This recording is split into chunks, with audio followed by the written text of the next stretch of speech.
Okay, so in this short segment, we're going to talk about how neurons send messages across the neuron and to other cells. And so these are action potentials and synapses. So this is really how neurons function. So we're really talking about neurons. So there's the guy from Mars Attacks, then the giant brain. We're going to talk about neurons. Neurons transmit action potentials from one end of the cell to another. Um, it usually starts at the dendrite. If there's enough stuff going on, it'll pass to the axon. And what an action potential is a rapid change in charge. Normally, the inside of the neuron is negative, minus 90 millivolts. And it will very, very briefly go to zero or greater than zero, and then it will return back to minus 90 millivolts. And this will all happen really quickly in milliseconds. And this is due to the movement of ions. First, the movement of sodium, and then second, the movement of potassium. And in this, there are some very important ion pumps and ion channels that are important.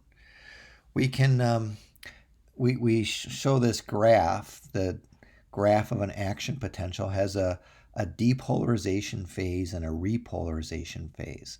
And this is once it passes a certain threshold, this will go through this depolarization and repolarization in a few milliseconds. And so at the start, there's many more sodium ions outside but close to the cell, and then there's more potassium ions inside. During the action potential, there's a rapid depolarization that's caused by those sodium ions that are outside the cell from moving to allow them to move in. And so that makes the cell become less negative because you have positive ions moving in. And then it will repolarize by having the potassium ions move out. And I just want to remind you that this is due to proteins embedded in the membranes of the neurons. These are a whole bunch of different types of ion channels and ion pumps. So these embedded proteins, some of them are always open and will allow certain molecules to fit through them. Some of them are gated.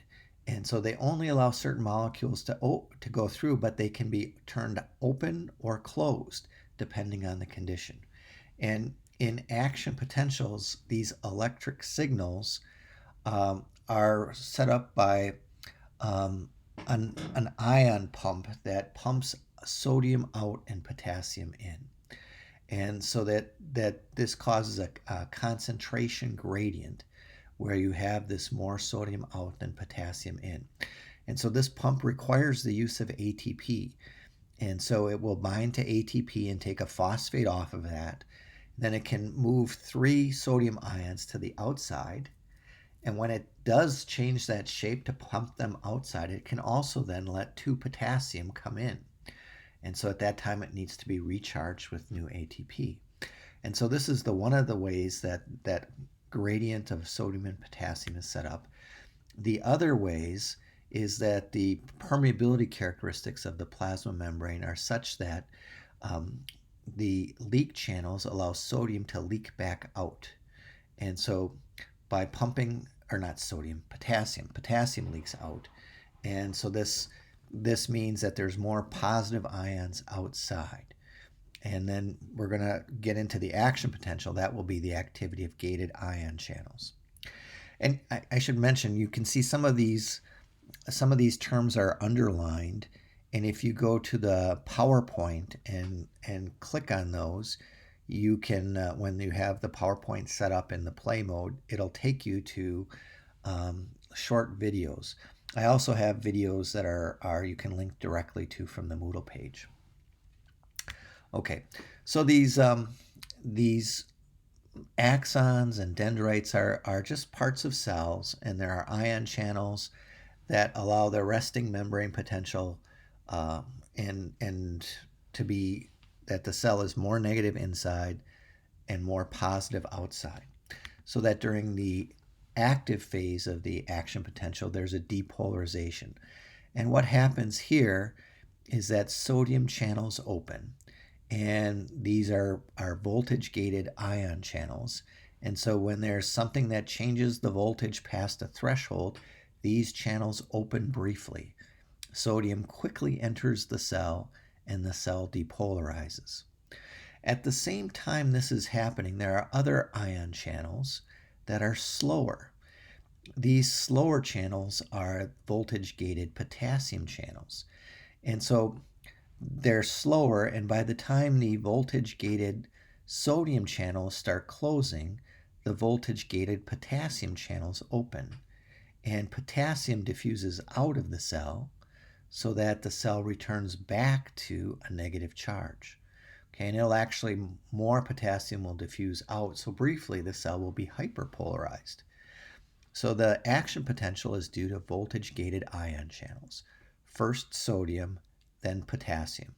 Depolarization, then repolarization. And so if you looked at one spot in the membrane, it would look something like these series of pictures. At first, before the membrane is active or in an action potential, all the gated ion channels are closed, whether they're sodium, which are the lighter ones, or potassium, the more purpley ones.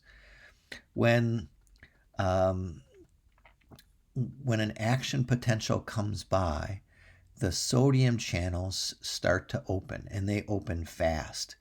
And so these channels, more of these channels are open, and sodium diffuses into the cell. This is the depolarization phase, and the cell has more sodium in than potassium coming out, and so the cell depolarizes and it becomes briefly positive. Okay, these channels, at some point, these channels will be all open, but then the sodium channels will close first. When the sodium channels close first, the potassium channels are still open, so potassium is diffusing outward and the cell starts to become more negative. Okay, and they'll remain open longer, so the cell will be negative, and then finally they'll close and the cell will be back to its resting membrane potential. And that will be because the ion pump's working. So when you see this, when you put a voltmeter on a neuron, what you'll see is you can recognize that change in charge as being minus 70 to minus 90, but very briefly it will become 0. Okay, and this is the action potential, and because it's voltage gated, once the ion channels nearby sense a change in voltage, they'll open, and that opening will spread across the membrane in just a matter of milliseconds. Okay, so this will happen, and it'll start at the dendrite, and it'll proceed across the membrane of the neuron all the way to the axon. But when it gets to the end of the axon, something changes. There are different types of ion channels at the end of the axon in this, what's called the presynaptic terminal. And these ion channels allow calcium to enter. And so when the voltage change comes there, those channels are voltage-gated calcium channels, and calcium will move into the cell at this one spot. And as the calcium moves in, it'll cause synaptic vessels to start moving towards the membrane, and some of them will open, and this happens very, very quickly. And when they open, these synaptic vesicles contain a chemical that will activate other cells. This chemical is called a neurotransmitter, and that neurotransmitter will diffuse from the one cell to the next, and so it can activate the second cell, or postsynaptic cell, by binding to receptors, and usually that'll open ion channels on the second cell.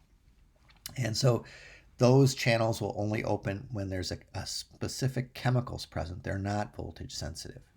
And so this is how one neuron signals another. These chemicals, neurotransmitters that are released there, that's the calcium channels cause them. These chemicals move by diffusion, and they're going to bind to receptors. Now, the receptors can be linked to different kinds of ion channels. It may be that they're linked to a sodium channel, maybe a potassium channel. If it's a sodium channel, that will excite the second membrane, and the neurotransmitter is referred to as excitatory. But sometimes it can open potassium channels or chloride channels, and this will cause the cell to become more negative, and then it will inhibit the cell from having an impulse. And it turns out there are many, many types of neurotransmitters, 30 or more. And so some of these are only in the peripheral nervous system, some are only in the central nervous system, but they're important and their actions are very, very specific because it's released right at another cell and it's going to bind very specifically to a receptor. We'll talk about different kinds of neurotransmitters. The one you know so far is acetylcholine. That's the neurotransmitter that's used by motor neurons to activate muscle cells. It's also used in the brain, but there are other neurotransmitters: epinephrine, norepinephrine, dopamine, GABA, lots and lots and lots of them. Okay, so that's it. We'll talk more about the nervous system next week.